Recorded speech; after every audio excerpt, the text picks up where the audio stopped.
মানুষ বলে নারী কিসে আটকায়। হ্যাঁ, এই কথাটি আমিও শুনেছি। অনেক মানুষই এই কথা বলে যে নারী কিসে আটকায়। তো আজকে এটা জানারও মনে হয় সৌভাগ্য হয়ে যাবে। যদিও অনেক আগে থেকেই জানার ইচ্ছা ছিল, যেহেতু আপনি বলছেন তাহলে তো ভালোই। দেখি একটু বলেন। নারী বলে মায়ায়।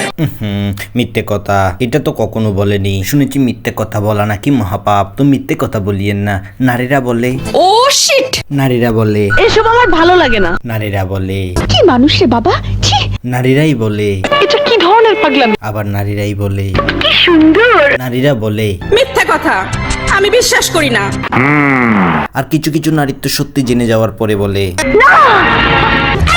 আমাদের হিরো কিন্তু অন্য কিছুই ভাবে। আমাদের হিরো ভাবে নারী আটকায় লোভে। আবার এই ক্ষেত্রে হিরো আমাদের আরেকটা কথা মনে করিয়ে দেয় বারবার, সেটা হলো লোভে পাপ। আর পাপে Don't fucking shout! আহাহা, ইতিহাসে বলার সেই ডায়লগটিই পাল্টিয়ে দিল। এখন সব জায়গায় গালি, গালিটাই ট্রেন্ডে আছে, কারণ সবাই গালিটাই শুনতে চায়। গালি শুনলে সবার ভালো লাগে হয়তোবা তাই। আগে দেখা যেত এমন সিন তৈরি করার আগে গালিটাকে টিপ করে শব্দ দিয়ে মিউট করে দেওয়া হতো, কিন্তু এখন তো সরাসরিই বলা হয় Motherfucker!